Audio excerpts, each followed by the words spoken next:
우리가 말씀을 사무엘상을 계속 보고 있는데, 여러분 지난주에 다윗이 얼마나 두려움 속에 있었는지, 그러나 하나님 의지하고 두려움에서 나를 건지셨다라고 선포했죠.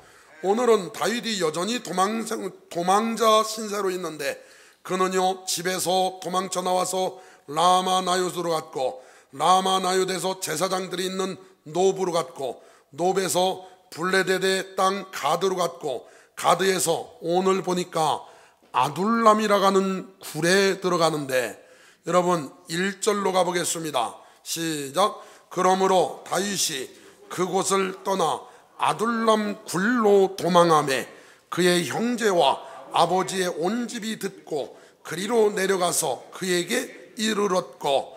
여러분 도망치는 신세로 몇 년째 살고 있어요. 얼마나 삶이 힘들겠습니까?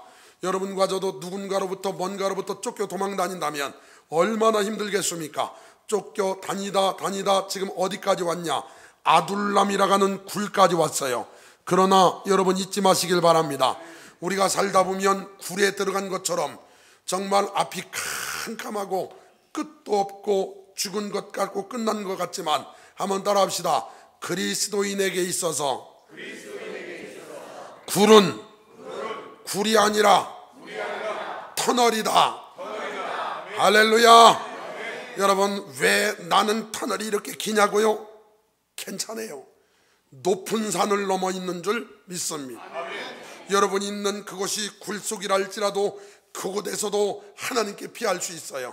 하나님 의지하면 하나님께 피한 것인 줄 믿습니다. 그리고서 여러분 아둘람 굴에 있는 동안 가족들이 오기 시작했어요. 가족들, 부모님이 오셨어요. 다윗이 도망다니는 그곳에 피해왔어요. 2절 봐요. 환난당한 모든 자, 빚진 자, 마음이 원통한 자. 가족뿐만 아니라 이제 환난당한 사람들, 빚진 자들, 마음이 원통한 자들, 모든 자들이 다윗에게 오기 시작했어요. 다 그에게로 모였고 그는 그들의 우두루미가 되었는데 그와 함께한 자가 400명가량이었더라. 여러분 처음에 모인 숫자가 약 400명, 가족들까지 합하면 1000명 이상 되는 상당히 많은 수가 모인 거예요. 여러분 이 부분을 잠깐 기억해 두시길 바랍니다. 다윗이 혼자 다닐 때는 막 잘 도망 다녔지만 이제 숫자가 꽤 제법 많아졌어요. 그러니까 이 부분을 잠깐 기억해 두세요. 그리고서 3절로 넘어가겠습니다. 사무엘상 22장 3절 시작. 다윗이 거기서 모압 미스베로 가서 모압 왕에게 이르되 하나님이 나를 위하여 어떻게 하실지를 내가 알기까지 나의 부모가 나와서 당신들과 함께 있게 하기를 청하나이다 하고. 여러분 이게 왜 어찌된 일이냐면 두 가지 때문에 그렇습니다. 첫 번째, 여러분 이번에 귀순한 귀순병 있죠. 귀순병의 가족들을 북한에서 어떻게 할까요? 상당히 어렵게 하겠죠. 여러분 다윗을 사울이 쫓아다녀요. 그렇다면 다윗의 가족을 사울이 어떻게 하겠습니까? 그 공포 속에 이 다윗의 가족들이 다 다윗한테 나온 거예요. 두 번째, 여러분 나중에 다윗이 왕이 된 다음에 베들레헴 물을 마시고 싶다 그랬던 적 있죠. 그것처럼 여러분 베들레헴 쪽 자기 고향이 지금 블레셋인한테 빼앗긴 거예요. 언제 빼앗겼나 기록은 없지만, 그러니까 삶의 터전을 잃어버린 거예요. 그러다 보니 가족들이 다 다윗이 있다 가니까 그쪽으로 다 왔습니다. 그런데 사람이 너무 많고 부모님을 부탁할 데가 없으니까 다윗이 모압 땅으로 넘어가서 모압 왕한테 부탁을 하는 거예요. 왕한테 우리 부모님을 좀 맡겨주세요 하고서 맡깁니다. 이때 갓 선지자가 다윗을 찾아옵니다. 5절 시작. 선지자 갓이 다윗에게 이르되 너는 이 요새에 있지 말고 떠나 유다 땅으로 들어가라. 다윗이 떠나 헤렛수풀에 이르니라. 선지자가 오더니 그나마 거기 있는 다윗한테 너 여기 있지 말고 다시 유다로 가라. 유다로 보냈어요. 유다로 보내니까 여러분 이제 좀 전에 기억하라 했던 거 기억나죠? 6절 한번 봐요. 시작. 사울이 다윗과 그와 함께 있는 사람들이 나타났다 함을 들으니라. 거기까지만. 여러분 이제 사울이요 뭘 들었냐면 예전에는 다윗 혼자 도망 다녔단 말이에요. 그런데 어찌된 일인지 다윗한테 사람들이 붙기 시작하는데, 환난당한 자, 빚진 자, 마음이 온통한 자, 사울 본인한테 다 뭔가 반감이 있는 사람들이 모이기 시작했는데 그 숫자가 제법 많이 되네요. 그러면 여러분, 사울왕 입장에 한번 내보시길 바랍니다. 그렇지 않아도 다윗을 향해 사람들이 다윗은 만만이요 사울은 천천히라 그래서 듣기 싫었는데, 세상에 사람들이 다윗 편이 되어 다윗한테 모이기 시작해. 그러면은 그가 지금 왕이지만 본인 스스로 생각할 때 귀신까지 들렸고 하나님이 영이 떠나가 버렸으니 여러분 지혜롭게 생각할 수 없잖아요. 그래서 이제 다윗이 저러다가는 곧 왕이 되겠다라고 생각하고 조바심이 들겠죠. 더 악해지겠죠. 그래서 지금 사울이 다윗과 그와 함께 있는 사람들이 나타났다 함을 들으니라. 그때 사울이 기브아 높은 곳에서 손에 단창을 들고, 여러분 높은 곳에 올라가가지고 단창을 들고 있어요. 단창을 들고, 이 단창은 다윗을 죽이려고 여러 차례 집어던졌던 단창을 들고 에셀나무 아래 앉았고 그 모든 신하들은 그 곁에 섰더니, 사울이 곁에 선 신하에게 이르되 너희 베냐민 사람들아 들으라. 이새의 아들이 너희에게 각기 밭과 포도원을 주며 너희를 천부장 백부장으로 삼겠느냐? 너희가 다 공모하여 나를 대적하며 내 아들이 이새의 아들과 맹약하였으되 내게 고발하는 자가 하나도 없고 나를 위하여 슬퍼하거나 내 아들이 내 신하를 선동하여 오늘이라도 매복하였다가 나를 치려하는 것을 내게 알리는 자가 하나도 없다 하니, 여러분 사울이 어느 정도로 분별력이 없어졌나 알겠죠? 그는 두려움과 공포 속에 살고 있기 때문에 거기 있는 신하들조차도 다 자기를 죽이려고 하는 사람이다. 심지어 자기 아들 요나단 아들이 내 신하를 선동하여 오늘이라도 매복하였다가 나를 치료하는 것을 내게 알리는 자가 하나도 없도다. 그러니 얼마나 기가 막힌, 사울이 왕이지만 얼마나 두렵고 떨리겠습니까? 이때 에돔 사람 도액이 나옵니다. 이 도액이 누구냐? 여러분 사무엘상 21장으로 가보겠습니다. 21장 7절 시작. 그날에 사울의 신하 한 사람이 여호와 앞에 머물러 있었는데 그는 도액이라 이름하는 에돔 사람이요 사울의 목자장이었더라. 도액, 그 이름의 뜻은 소심한, 겁 많은, 걱정하다, 근심하다, 두려워하다 이런 뜻이에요. 그런데 에돔 사람이래요. 에서의 후손입니다. 이방인이에요. 에돔 사람. 그런데 이방인으로 개종한 자인데 그가 성전에 있다는 게 참 신기하죠. 그만큼 은혜를 많이 받은 사람입니다. 거기 있었는데 하필이면 거기서 다윗이 와가지고 하는 행동을 본 거예요.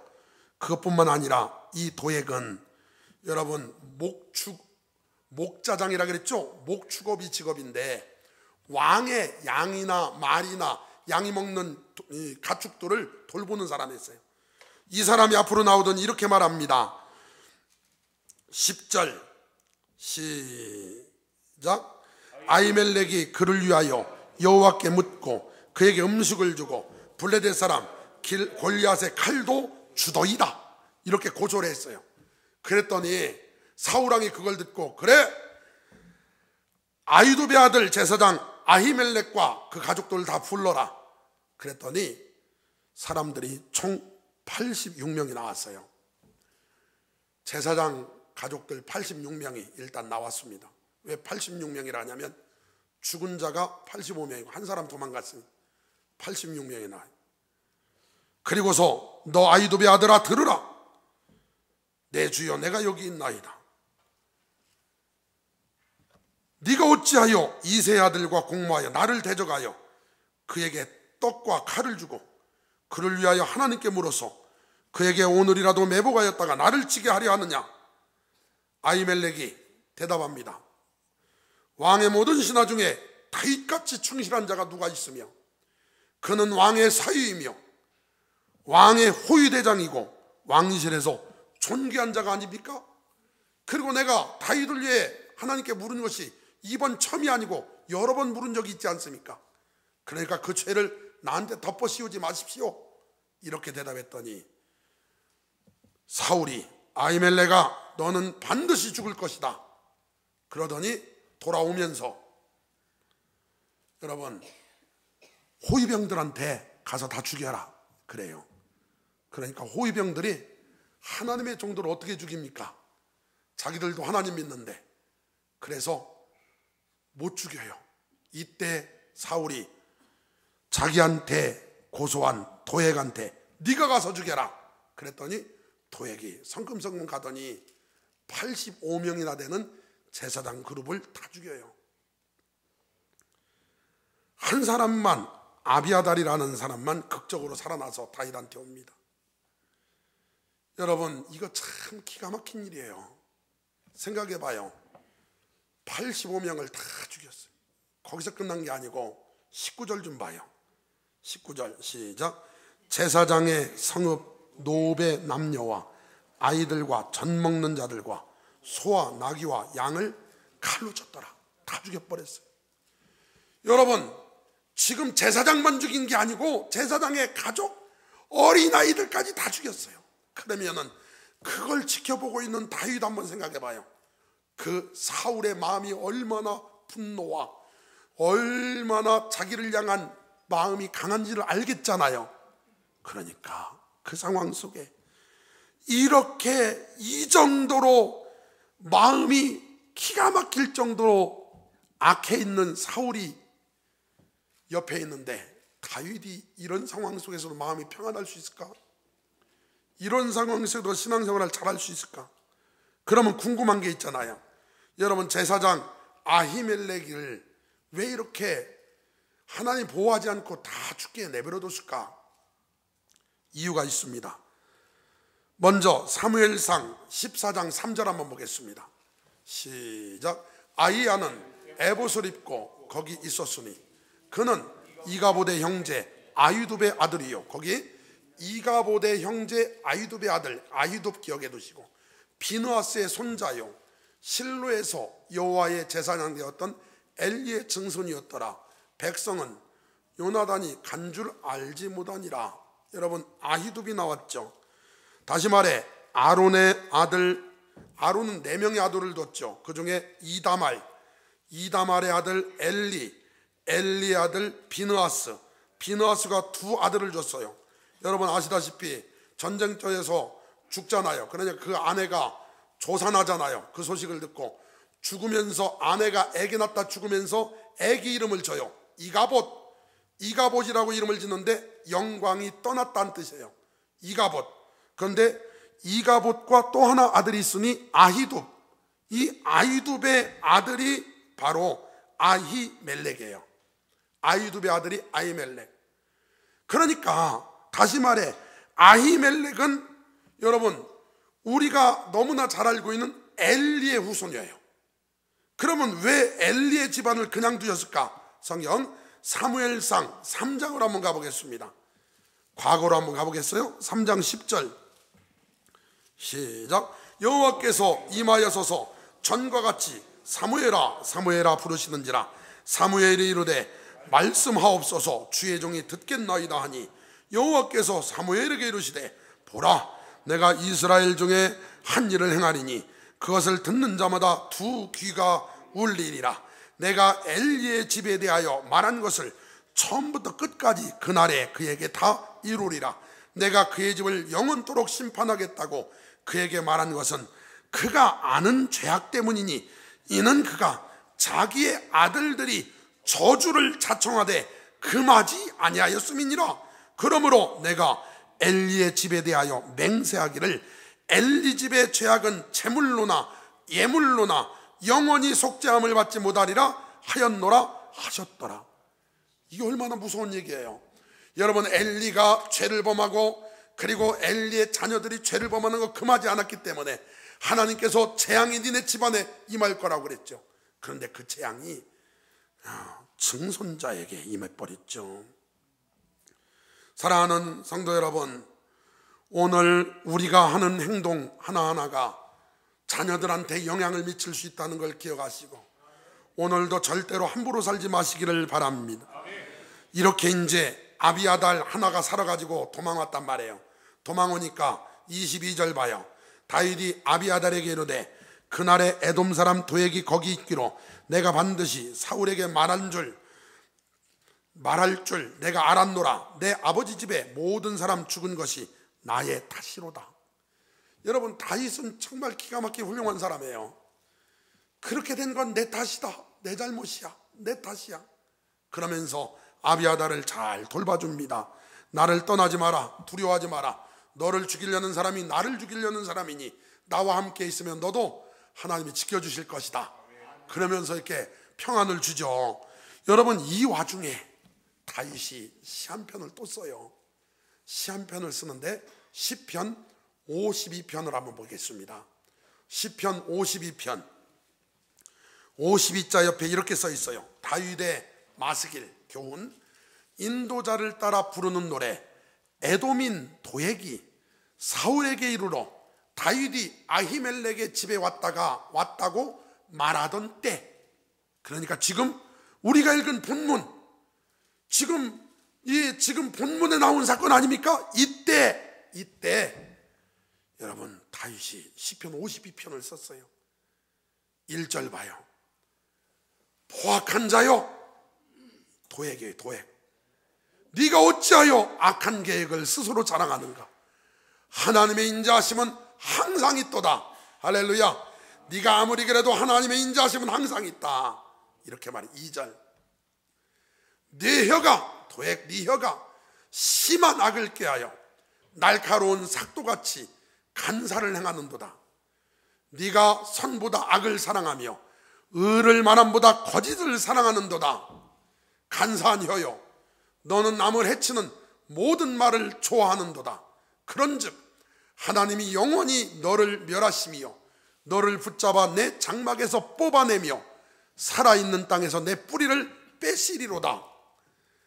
의인이 보고 두려워하며 또 그를 비웃어 말하기를 이 사람은 하나님을 자기 힘으로 삼지 아니하고 오직 자기 재물의 풍부함을 의지하며 자기의 악으로 스스로 든든하게 하던 자라 하리로다.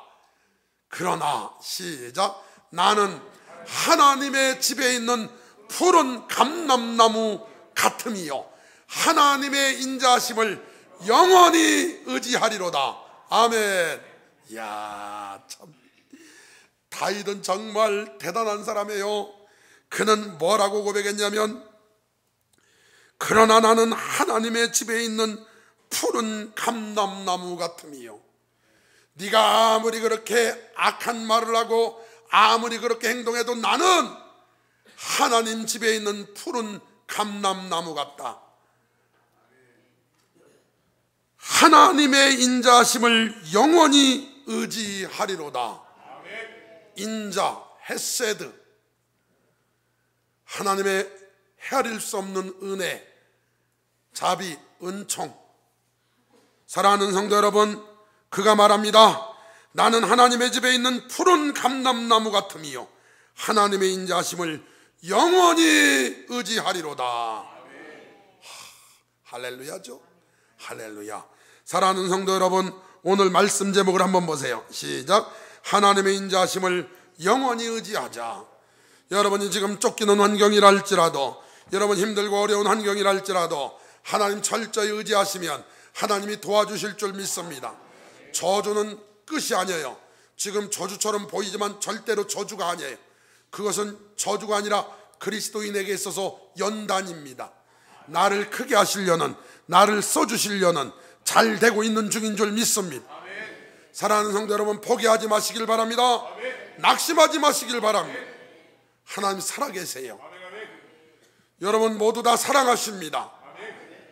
그래서 지금 뭔가에 쫓겨 산단 말이에요. 뭔가에 쫓겨 살아. 저도 이 본문을 읽고 묵상하고 여기 서기까지 얼마나 여러분 읽었겠습니까? 그냥 성경을 막 켜놓고 잠도 자고 차 타고 다니면서 귀에다 꽂고 듣기도 하고 수시로 앉아서 읽고 또 읽고 읽고 또 읽고 그러다가 하나님께서 저한테 이런 질문을 하셨습니다.